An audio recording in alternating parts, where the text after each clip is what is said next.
시청자 여러분 안녕하십니까. 지금부터 존옥현의 안보정론을 시작하겠습니다. 이제 5월 29일 밤 12시가 거의 다 돼가고 있는데요.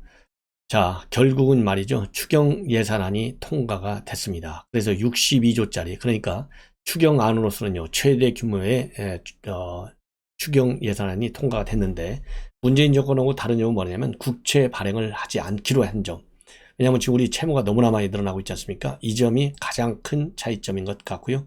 윤석열 대통령은 오늘 종일 비상대기했습니다. 그래서 내일 추경과 관련된 대국민 메시지를 내놓을 예정으로 있습니다. 그래서 추경과 관련된 이 전부 다 한번 쭉 정리해 드리도록 하겠고요. 자, 이제 선거 D-3일인데 내일 되면은 이제 D-2일인데 홍영길 결국은 민주당의 그 잘못된 버릇 못 고치고 있어요. 자기가 시장이 되면요, 시민한테 100만 원씩 주겠다. 그리고 이게 애들 장난도 아니고 말이죠. 자기가 시장이 됐는데 만약 100만 원 안 준다? 그러면 시장실로 찾아오래요. 아, 이거 참 수준 이하의 발언. 그 다음에 또 하나는요, 이 정읍에서 결국은 사고가 하나 터졌어요. 민주당, 그러니까 도의원 출마자, 그 다음에 현직 국회의원, 그리고 이제 뭐 당원이라고 주장하고 있는데 한 80여 명이 말이죠. 이 한우 음식점에서 집단 회식을 하다가 고발을 받고 경찰과 선관위원이 현장에 출두해서 확인을 했습니다. 그래서 지금 현재 선거법 위반 혐의를 경찰에서 집중적으로 검토하고 있다는 점 상당히 심각합니다. 이번에는요, 여러분들 조국과 추미애가요 동시에 SNS에서 나와가지고 바로 최민희 후보를 공개적으로 지지하고 나섰어요. 자, 무슨 사연일까요? 이 내용을 또 여러분들께 말씀을 드리겠는데, 특히 추미애가 의미심장합니다. 대선 이후 조용히 쥐죽은 듯이 지내다가 저도 추미애 좀 제발 좀 나왔으면 좋겠다 그랬는데요. 결국 D-3일에 나타난 거예요. 자, 무슨 얘기를 했는지 여러분들께 상세하게 말씀을 드리도록 하겠습니다. 먼저요, 추경안에 관련된 내용을 말씀을 드리면 조금 전에 국회 본회의에서 가결이 됐습니다. 자, 그래서 본래요, 이 정부 여당안보다는 대상 폭이 더 늘어났어요. 그리고 그러다 보니까 예산액도 본래 59조 4천억이었는데 62조로 늘어났습니다. 그리고 국채 상환액은요, 당초 정부안인 9조 원에서 7조 5천억 원으로 줄어들었고, 정부 여당 계획대로 적자 국채 발행하지 않기로 결론을 내렸습니다. 자, 그래서 이 내용 이제 30일부터 말이죠. 그러니까 이제 날이 되고 나면 30일이잖아요. 빠르면 내일 오후부터 최대 1,000만 원에 이르는 손실 보전금이 지급될 예정입니다. 자, 그래서 여야가 오늘 통과시킨 안을 보면요, 매출액 10억 원 이하 소기업에서 매출액 30억 원 이하 중기업까지 이 보상 지급 대상을 늘렸어요. 그래서 371만여 사업자에게 최저 600만 원에서 최대 1,000만 원까지 지급하는 이 세부 지원 내용이 밝혀졌고요. 그리고 정부안은 본래가 36조 4천억 원이었는데 실질적으로 지출 규모는요 39조로 늘어났습니다. 그래서 지방 이전 지출까지 전부 다 합치면 전체 규모가 59조 4천억 원에서 62조로 늘어났다. 그리고요, 이 소상공인이라든가 그 다음에 자영업자 말고서도요, 특별고용, 프리랜서, 문화예술에 대한 지원금도 당초 정부안 대비 100만 원이 늘어나서 200만 원을 지급기로 했고요. 그 다음에 법인택시, 그 다음에 전세버스 기사 지원금은 당초 정부 안보다 이것도 100만 원이 늘어났어요. 그래서 300만 원씩 지급하기로 되어 있습니다. 그리고요, 지역사랑 상품권 발행을 위한 정부 지원액도 1,000억 원을 추가하기로 했습니다. 그리고요, 소상공인 금융지원 차원의 부실 채권 채무 조정을 위해서 캠코 출자 현물 4천억 원을 추가하기로 했습니다. 그리고 축산농가 부담 완화를 위해서는 이자율을 당초 1.9에서 1%로 낮췄고, 또 이 잦은 산불에 대응하기 위해서 헬기 추가, 비상소화장치, 산불 전문 진화차 확보, 이런 관련 예산이 정부안보다 130억 원이 증액이 됐습니다. 그리고 코로나 따른 격리 치료비, 그 다음에 사망 장례비, 파견 인력 인건비와 관련된 예산 정부안 6조 1천억보다도 1조 1천억이 증액돼서 총 7조 2천억 원이 됐습니다. 자, 그래서 결국은 추경안이 이제 통과가 됐어요. 이 관련 얘기를 여러분께 말씀을 드린다면 뭐 잘 아시다시피 우선 말이죠, 오늘 추경이 통과될 경우에 대비해서 오늘 하루 종일 사무실에서 비상 대기를 했다. 그리고요, 이 추경안이 이제 통과가 됐기 때문에 내일 대국민 메시지를 낼 내용인데요. 대국민 메시지는 어떤 내용이 담길 것이냐. 정말 목숨이 왔다 갔다 하는 절박한 심정에서 기다리던 자영업자와 소상공인에게 조금이나마 도움이 됐으면 하는 바람이 담길 것 같다. 이렇게 입장을 지금 관계자들이 밝히고 있어요.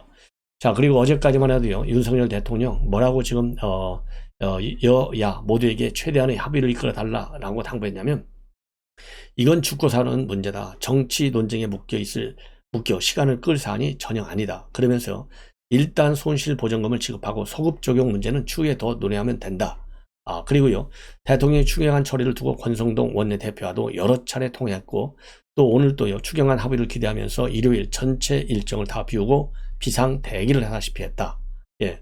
그리고요, 또 이 관련 국무위원, 관련 부처에 대해서 즉각 집행할 수 있도록 만반의 준비를 하라. 이렇게 지시했고, 조금 전에 대통령이요, 바로 결재를 처리했어요.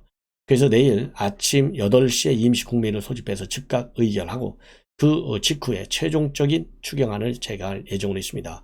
그리고 권성동 원내대표도요, 지금 이제 내일 오후부터는 바로 지급이 시작될 것이다 라고 밝히고 있습니다. 자, 그래서 이제 결국은 말이죠, 이제 추경안이 다 타결이 됐기 때문에 윤석열 대통령과 여야 지도부 간의 회동, 그러니까 영수회담은 아니고 그냥 대표 회동이죠. 회동이 이루어질 것이고, 빠르면 6월 둘째 주 아니면은 첫째 주 아니면은 둘째 주 정도에는 회동이 이루어질 수 있을 것이다. 이렇게 지금 알려지고 있습니다. 첫째 주 또는 둘째 주에.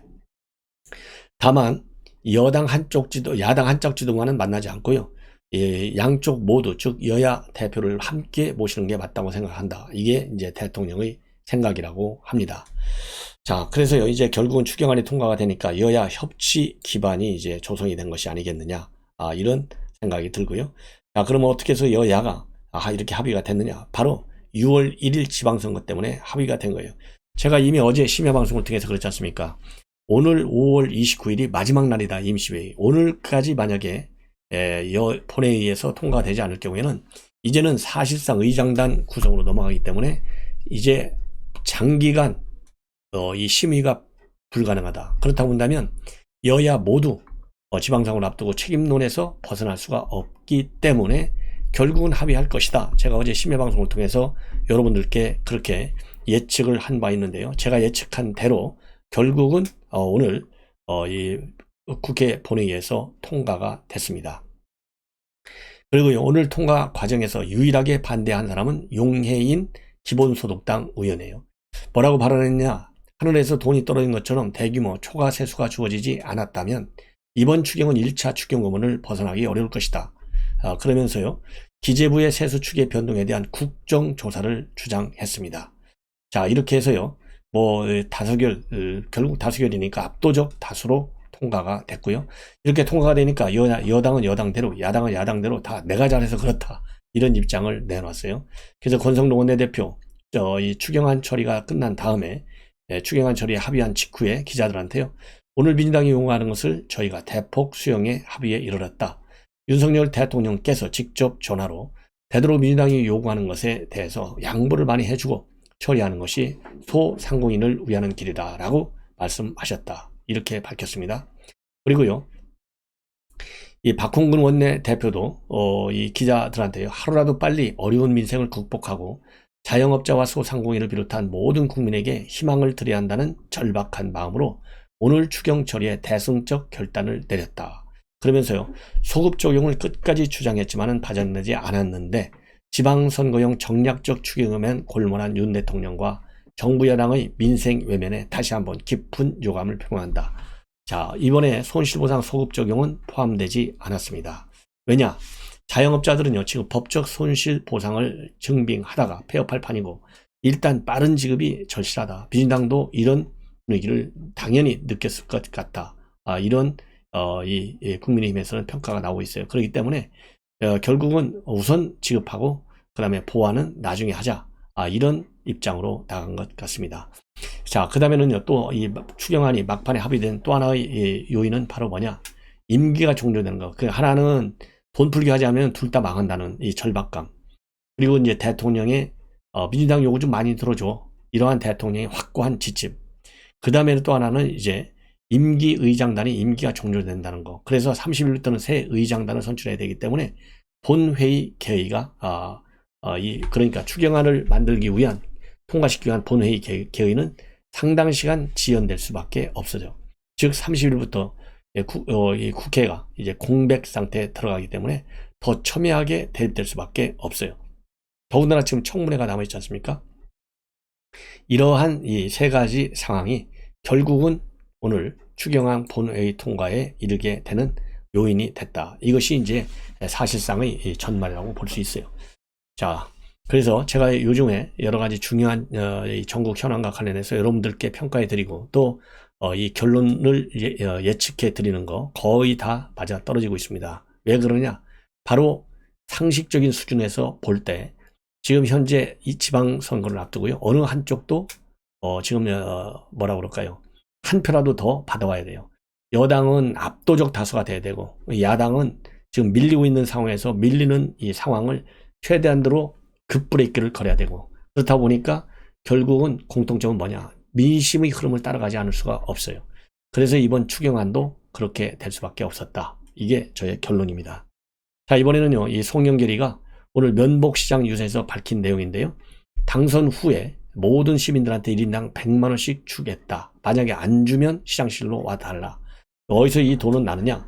바로요. 어디서 나느냐? 구룡마을 개발 예상 이익이 10조 원이나 된다고 합니다. 그래서 10조 원을 1000만 시민 1인당 100만 원씩으로 나눠서 돌려드리겠다는 겁니다. 그래서 이거는 바로 뭐냐? 정부와 개발업자가 가져가던 부동산 개발 이익, 이거를 정부가 가져가지 않고 시민들에게 돌려드리겠다. 이런 취지예요. 야, 이게 말이나 되는 겁니까? 역시 민주당의 선거는요. 돈 뿌리기 선거예요. 돈 뿌리기 선거. 여기에 먹혀 들겠어요. 우리 서울 시민들이. 예. 그리고 지금 인천공항 문제 가지고 난리가 났잖아요. KTX를 제주도까지 연결하겠다고 합니다. 그런데 이 KTX 연결하는 문제는 이미 검토했는데 타당성이 없다라고 하는 것이 결론이 났어요. 이미 대선 때. 그럼에도 불구하고 다시 KTX로 제주까지 연결해 주겠다. 그래서요. KTX로 제주와 서귀포까지 연결하면 서울역, 수서역, 창동역에서 KTX로 제주까지 2시간이면 갈 수 있다. 이렇게 주장을 하고 있어요. 자, 그래서 이러한 것과 관련해서요. 이 박대출 선대위 메시지 본부장이 강력히 비판하고 있고 이준석 대표도 어제 일부 일정을 취소하면서까지 제주 국제공항에서 긴급 기자회견을 했습니다. 그래서요. 지금 이제 김포공항 이 폐쇄 문제 이 문제는요. 제가 별도로 이 방송 끝난 다음에 별도 방송을 편성을 해서 김포공항 이전과 관련된 정치권 여야 간의 이 비판, 상호 비판 내용을 여러분께 자세히 보도해 드리도록 하겠습니다. 이번에는요, 민주당원 80여 명이 한우 음식점에서 회식을 해서 지금 경찰에 조사가 나섰습니다. 자, 그런데 이게 이제 어떻게 되냐면요, 결국은 이 정읍에서 있었던 일인데요. 바로 22일 저녁 정읍시에 있는 한 한우 음식점에서 민주당 당원과 그 다음에 후보자들, 그 다음에 현직 국회의원들 한 80여 명이 회식 중에 있다. 이런 신고를 받고 경찰과 선관위에서 즉각 현장에 출동했습니다. 그래서 YTN에서 이제 단독으로 보도하고 있는 내용인데요. 이번 선거에서 무투표 당선된 임승식 전북도의원 후보의 가족이 운영하는 식당, 아들이 운영하는 식당이라고 그래요. 여기서 이제 됐고 식비는 약 240만 원가량이 나왔고요. 이 회식 자리에는 임승식 도의원 후보, 그 다음에 이학수 민주당 정읍시장 후보, 그 다음에 지역구 국회의원 윤준병 모두 다 같이 있었다. 이렇게 확인이 됐어요. 그리고 윤준병 의원은 잠시 들러 인사만 했다. 그리고 당원 협의회 회장들이 각기 모금함에 돈을 모아서 식비를 계산한 것으로 안다. 이렇게 밝혔는데 지금 경찰은요. 이 모임을 주최한 사람, 그 다음에 참석자, 그리고 이런 사람들을 참고인으로 불러가지고요. 식사 비용을 누가 댔는지 이런 것들을 지금 조사하고 있다고 합니다. 예. 자, 이게 뭐 선거법 위반이 되겠죠. 자칫 잘못하면. 그래서 이 내용은요. 뭐 결국은 정읍이라고 하는 조그마한 시에서 발생한 일이겠지만은 결국 이 법, 관련 선거법 이거를 지키겠다는 의지가 굉장히 빈약한 그런 하나의 증거 사례가 아닌가 이런 비판이 제기될 것 같습니다. 그 다음에는요. 이제 조국, 그 다음에 추미애 이 두 사람이요 동시에 적극적으로 후원하고 나선 사람이 누구냐? 바로 최민희 전 의원이에요. 최민희 의원이 이번에요. 어디에서 출마를 했냐면요. 바로 남양주 시장으로 출마를 했습니다. 근데 남양주시에는 누가 나오느냐? 바로 주광덕 전 의원이 나와요. 주광덕이는 그럼 누구냐? 바로 조국 사태 때 아주 혁혁한 공을 세운 사람이 주광덕 의원이에요. 그래서 이런 주광덕 의원을 잡아야 되는데 누가 잡아야 되느냐? 최민희가 잡아야 된다는 거예요. 그래서 이 최민희를 조국이 28일 날 내가 지지한다. 그리고 또 최민희 지원해달라. 이런 입장문을 냈고요. 바로 하루가 지난 오늘은 바로 이제 추미애가 나섰습니다. 그러면은 추미애는 조국 먼저 말씀을 드리면 이렇게 입장을 내놨어요. 내 딸의 고교 생활 기록부는 불법 유출되었고 이후 거기에 적혀있던 인턴 체험활동의 일시 등에 대한 초정밀 수사가 이루어졌다. 그러나 이 불법 유출에 대한 수사는 중단되었다. 검찰이 이 생활 기록부를 공개한 주광덕 전 의원에 대한 통신영장을 기각한 것이 주요 이유였다. 이에 대해 당시 언론은 아무 지적도 하지 않았다. 그러니까 주광덕에 대한 불만 때문에 최민희를 지원하는 거예요. 그런데 바로 이 주광덕 전 의원이 남양주 시장으로 출마했다. 최민희 전 의원이 맞서 싸우고 있고 열렬한 언론개혁운동가, 야권 통합운동가였던 그는 한동안 정치 활동을 못했다. 왜냐하면 선거법 위반으로 걸렸으니까. 근데 이번에 문재인 대통령이요 전부 사면복권 시켜줬어요. 그래서 최민희가 출마가 가능한 겁니다. 그리고 최민희는 이미 조국 백서 필진으로도 참여했고요. 그 다음에 또 위원장까지 최민희 씨가요 무슨 위원장을 했냐면 조국 백서 추진위원회 집행위원장을 맡아서 검찰개혁과 촛불시민, 조국 사태를 본 정치검찰과 언론 필진으로 참여할 정도로 친조국 인사입니다. 그러다 보니까 이렇게 지금 조국 그리고 추미애가 나서서 아주 열렬히 지지를 하는 거예요. 그러면서 그동안 정치적 활동을 제대로 못했는데 그 와중에 서초동 촛불 집회 초기부터 헌신적으로 참여하여 촛불국민원이라는 별명을 얻었고 나로서는 아무 도움도 드리지 못하니 송구스럽다. 최민희 후보에 대한 빚이 크다. 여기서 마음의 빚은 누구예요? 문재인 대통령이 조국한테 마음의 빚이 크다 했잖아요. 그거를 인용해서 활용하는 겁니다. 자, 이렇게 해서 어제 입장문을 내니까 이 추미애가 다시 이번 입장문을 냈어요. 근데 추미애는 윤석열 대통령이 당선된 이후 꼼짝달싹을 하지 않고 있었던 인물이죠. 자, 뭐라고 했느냐? 세상이 바람직하지 않은 방향으로 굴러가더라도 이미 돌이킬 수 없는 실수와 비참한 결과를 눈으로 볼 때까지는 민주주의 퇴보를 제대로 실감하지 못할 것이다. 등대지기처럼 민주주의 지킴이로 언제 어디서나 헌신적이었던 최민희, 우리의 아픈 새끼손가락 같은 동지다. 여기서 굉장히 의미 있는 부분이 하나가요. 바람직하지 않은 방향으로 세상이 굴러간다. 이게 바로 뭐냐? 윤석열 정부가 들어선 거 이거 바람직하지 않다라고 비판하는 거예요. 그리고 또 돌이킬 수 없는 실수와 비참한 결과를 눈으로 볼 때까지는 퇴보를 제대로 실감하지 못할 것이다. 그러니까 앞으로 엄청난 태풍이 불어올 것을 예감하고 있는 거예요.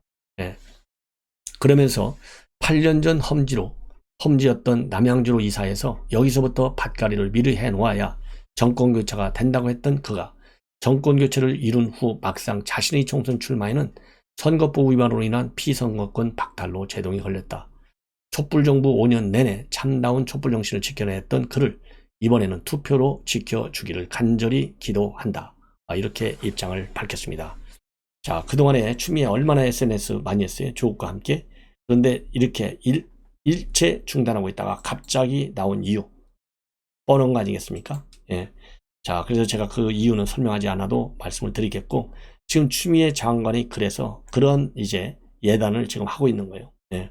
굉장히 중요한 여기서 예언을 하고 있는 거예요. 자, 돌이킬 수 없는 실수와 비참한 결과 그리고 세상이 바람직하지 않은 방향으로 굴러간다. 자, 추미애는요. 본인이 이제 어떤 업보를 쓰고 있고 어떤 수사를 받을지 충분히 예감하고 마음의 준비를 단단히 하고 있고 최민희 같은 사람을 국회로 하나라도 더 보내야 자기가 어떤 이런 불상사, 응급 유사 사태가 응급 상황이 발생했을 때 그야말로 몸을 던져서 또 국회의원 배지를 달고 도와줄 거 아니겠습니까? 그러나 유감스럽게도 지금 남양주 결국은 이기기가 어렵습니다. 주광덕 의원의 지지율이 최근에 높게 나오기 때문입니다. 자, 이거 모두가요, 사필 규정이라고 하는 것을 추미애, 조국 똑바로 알기를 저는 바람하지 않습니다. 시청자 여러분, 이것으로 본 방송은 마치고요. 잠시 후에 또 중요한 뉴스들이 많이 있기 때문에요, 여러분들께 분석해서 보도해 드리도록 하겠습니다. 알람을 설정해서 많이 시청해 주시면 고맙겠습니다. 대단히 고맙습니다.